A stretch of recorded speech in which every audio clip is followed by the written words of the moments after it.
നമസ്കാരം. Honey trap എന്ന് നമ്മളുടെ ചില പ്രേക്ഷകരെങ്കിലും കേട്ടിട്ടുണ്ടാവും. തേൻകണി എന്നൊക്കെയാണ് ഇതിനെ മലയാളത്തിൽ പറയുന്നത്. ചാരപ്രവർത്തനത്തിനായി ലൈംഗിക ബന്ധവും ശാരീരികമായുള്ള അടുപ്പവുമൊക്കെ ഉപയോഗിച്ച് ശത്രുപക്ഷത്ത് നിൽക്കുന്ന ആളെ വലയിലാക്കി അയാളിൽ നിന്ന് വിവരങ്ങൾ ചോർത്തുന്ന ഒരു ഏർപ്പാടിനെയാണ് ഈ ഹണി ട്രാപ്പ് എന്നൊക്കെ പറയുന്നത്. ലോകത്തെമ്പാടുമുള്ള ഇൻ്റലിജൻസ് ഏജൻസികൾ വളരെ സക്സസ്ഫുള്ളായി വളരെ വിജയകരമായി പരീക്ഷിച്ച് ഇപ്പോഴും പരീക്ഷിച്ചുകൊണ്ടിരിക്കുന്ന ഒരു രീതി കൂടിയാണ് ഈ ഹണി ട്രാപ്പ്. പ്രധാനമായിട്ടും വലിയ അധികാര സ്ഥാനങ്ങളിൽ ഇരിക്കുന്നവർ, ഉദ്യോഗസ്ഥന്മാർ, ഇവരെയൊക്കെയാണ് ഹണി ട്രാപ്പിന് പലപ്പോഴും വിധേയമാക്കുന്നതും അവരിൽ നിന്ന് വിവരങ്ങൾ ചോർത്തുന്നതും. ഇന്ത്യയെ സംബന്ധിച്ചിടത്തോളം നമ്മൾക്ക് ഇത്തരം ഹണി ട്രാപ്പിൻ്റെ വലിയ ദുരനുഭവങ്ങൾ മുമ്പ് ഉണ്ടായിട്ടുണ്ട്. ഇന്ത്യ മാത്രമല്ല, ലോകത്തെമ്പാടുമുള്ള പ്രധാനപ്പെട്ട എല്ലാ രാജ്യങ്ങളിലും ഇത്തരം സംഭവങ്ങൾ റിപ്പോർട്ട് ചെയ്യപ്പെട്ടിട്ടുണ്ട്. യഥാർത്ഥത്തിൽ 2009 ബ്രിട്ടീഷ് ഇൻ്റലിജൻസ് ഏജൻസിയായ MI5 ഒരു 14 പേജുള്ള ഒരു ബുക്ക്ലെറ്റ് തന്നെ ഇറക്കിയിട്ട് ബ്രിട്ടനിലുള്ള പ്രധാനപ്പെട്ട എല്ലാ ഉദ്യോഗസ്ഥ പ്രമുഖർക്കും അതേപോലെ ബാങ്കുകൾ പോലെയുള്ള ഫിനാൻഷ്യൽ സ്ഥാപനങ്ങളിൽ ഉന്നത സ്ഥാനങ്ങളിൽ ഇരിക്കുന്നവർക്കുമൊക്കെ ഈ ബുക്ക്ലെറ്റ് തന്നെ വിതരണം ചെയ്തു. എന്താണ് കാരണമെന്നറിയാമോ? ചൈനയുടെ ഹണി ട്രാപ്പിനെതിരെയുള്ള ഒരു വലിയ മുന്നറിയിപ്പായിരുന്നു അത്. ചൈനയാണ് യഥാർത്ഥത്തിൽ ഈ ഹണി ട്രാപ്പ് വിഷയത്തിൽ ഏറ്റവും മുൻപിൽ നിൽക്കുന്നത്. ചൈനീസ് ഇൻ്റലിജൻസ് ഏജൻസി ഇക്കാര്യത്തിൽ അങ്ങേയറ്റം അവരുടെ ഒരു പ്രധാനപ്പെട്ട ഒരു ആയുധം തന്നെ ഹണി ട്രാപ്പാണ് എന്ന് പറയേണ്ടി വരും. എന്തായാലും ഹണി ട്രാപ്പുമായി ബന്ധപ്പെട്ട ഒരു വാർത്ത കഴിഞ്ഞ ദിവസം മാധ്യമങ്ങളിലൂടെ പുറത്തു വന്നിട്ടുണ്ട്. അത് ഭാരതത്തെ സംബന്ധിച്ച് നമ്മളെ ഞെട്ടിക്കുന്ന ഒന്നാണ്. വാർത്ത ഇതാണ്: സത്യേന്ദ്ര സിവാൽ എന്ന് പറയുന്ന ഒരു ചെറുപ്പക്കാരൻ, ഇയാൾ മോസ്കോയിലെ ഇന്ത്യൻ എംബസിയിൽ IBSA എന്ന് പറയുന്ന ഒരു ഉദ്യോഗത്തിൽ ജോലി ചെയ്യുന്ന ആളാണ്. ഒരു IBSA എന്ന് വെച്ചാൽ ഇന്ത്യൻ ബേസ്ഡ് സെക്യൂരിറ്റി അസിസ്റ്റൻ്റ് എന്നാണ്. ഇയാൾ 2021 മുതൽ മോസ്കോയിലെ ഇന്ത്യൻ എംബസിയിൽ ജോലി ചെയ്യുന്ന ആളാണ്. ഈ സത്യേന്ദ്ര സിവാൽ ഈ പറയുന്നത് പോലെ ഒരു ഹണി ട്രാപ്പിൽ പെട്ടിട്ട് പാകിസ്ഥാന് വേണ്ടി പ്രവർത്തിച്ചു. പാകിസ്ഥാന് വേണ്ടി നിരവധി വിവരങ്ങൾ ഭാരതത്തിലെ പ്രതിരോധ മന്ത്രാലയവുമായും അതേപോലെ ഭാരതത്തിലെ വിദേശകാര്യ മന്ത്രാലയവുമായി അതേപോലെ ഇൻഡോ റഷ്യ ബന്ധങ്ങളുമായിട്ടൊക്കെ ബന്ധപ്പെട്ട വിവരങ്ങൾ ഇയാൾ പാകിസ്ഥാന് ചോർത്തിക്കൊടുത്തുവെന്നാണ് വാർത്ത. ഇയാളെ അറസ്റ്റ് ചെയ്തത് മീററ്റിൽ വെച്ചാണ്. UP സർക്കാരിൻ്റെ ATS ആൻറ്റി ടെററിസം സ്ക്വാഡാണ് ഇയാളെ അറസ്റ്റ് ചെയ്തത്. ഇയാൾക്കെതിരെ സെക്ഷൻ 121 അതേപോലെ OSA ഒഫീഷ്യൽ സീക്രട്സ് ആക്ട് 1923 ഈ വകുപ്പുകൾ പ്രകാരം കേസെടുത്തിട്ടുണ്ട്. രാജ്യത്തിനെതിരെ യുദ്ധം ചെയ്തു എന്നുള്ളതാണ് ഇതിലെ ആദ്യത്തെ സെക്ഷൻ. അപ്പോൾ തീർച്ചയായിട്ടും സത്യേന്ദ്ര സിവാൽ എന്ന് പറയുന്ന വ്യക്തിയുടെ ഭാവി എന്തായാലും തീർന്നു എന്ന് വളരെ വ്യക്തമായിട്ട് തന്നെ നമുക്ക് വിശ്വസിക്കാം. അയാൾ ചോദ്യം ചെയ്യലിൽ ഈ കുറ്റങ്ങൾ സമ്മതിച്ചു എന്നാണ് പറയുന്നത്.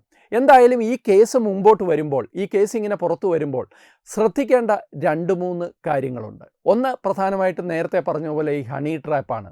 ഭാരതത്തെ സംബന്ധിച്ചിടത്തോളം പാകിസ്ഥാൻ ഇന്ന് വളരെ ക്ഷീണിതാവസ്ഥയിലാണ് എന്ന് നമുക്കെല്ലാവർക്കും അറിയാം. ഭാരതത്തിനെതിരെ കാര്യമായി ഒന്നും ചെയ്യാൻ പറ്റുന്ന ഒരവസ്ഥയിലല്ല പാകിസ്ഥാൻ എന്ന രാജ്യം. പക്ഷേ നേരത്തെ ഈ RP തോട്ട്സിൽ നമ്മൾ പറഞ്ഞതുപോലെ, നേരത്തെ ഈ വിഷയം നമ്മൾ ചർച്ച ചെയ്തിട്ടുണ്ട്. അന്ന് പറഞ്ഞതുപോലെ പാകിസ്ഥാൻ ഇപ്പോൾ സാമ്പത്തികമായി തകർന്ന് തരിപ്പണമായി നിൽക്കുന്നു.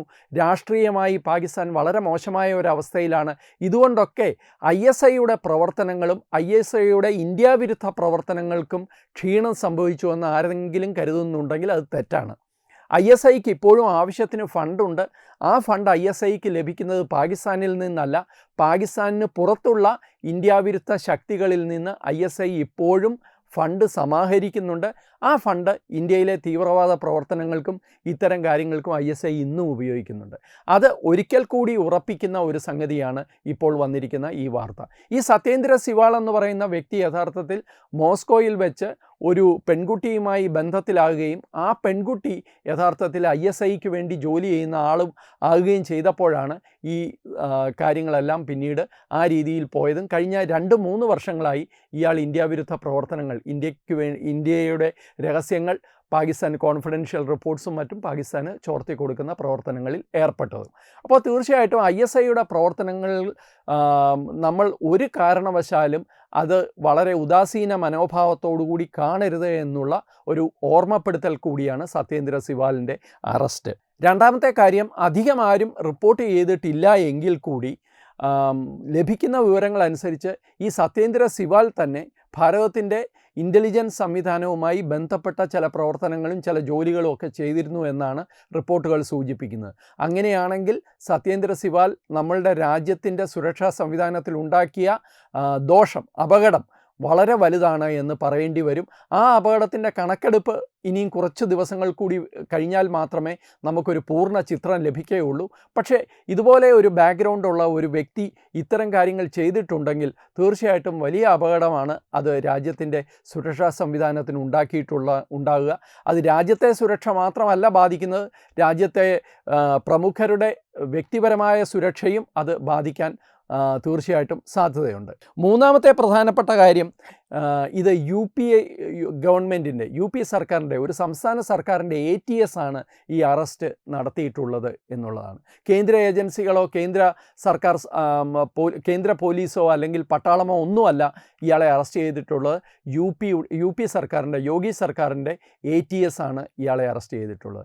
ഇത് വളരെ പ്രധാനപ്പെട്ട ഒരു കാര്യമാണ്. കാരണം എന്താണെന്ന് വെച്ച് കഴിഞ്ഞാൽ അയോധ്യയുമായി ബന്ധപ്പെട്ട് UPയുടെ ആൻറ്റി ടെററിസം വിങ്, തീവ്രവാദ വിരുദ്ധ സ്ക്വാഡ് അങ്ങേയറ്റം ശക്തമായ നിലയിലാണ് കഴിഞ്ഞ 1-2 വർഷങ്ങളായി പ്രവർത്തിക്കുന്നത്. അവർക്ക് ഏറ്റവും അത്യന്താധുനികമായ സർവലൻസ് ഉപകരണങ്ങളും മറ്റു കാര്യങ്ങളുമുണ്ട്. ഈ സത്യേന്ദ്ര സിവാലിനെ തന്നെ പിടിച്ചത് ഇലക്ട്രോണിക് സർവലൻസ് ഉപകരണങ്ങൾ ഉപയോഗിച്ചും ഒപ്പം അയാളുടെ ഓരോ നീക്കങ്ങളും UP ATSൻ്റെ ഉദ്യോഗസ്ഥന്മാർ നിരീക്ഷണം നടത്തിയതിനും ശേഷമാണ് ഇയാളെ പിടിച്ചതെന്ന് പറയുന്നു. പക്ഷേ ഇയാളെ സംബന്ധിച്ച ആദ്യ സൂചന UP ATSന് ലഭിച്ചത് കേന്ദ്ര ഇൻ്റലിജൻസ് റോയിൽ നിന്നാണ്, വിദേശകാര്യ ഇൻ്റലിജൻസ് ഏജൻസിയായ റോയിൽ നിന്നാണ് എന്നും റിപ്പോർട്ടുണ്ട്.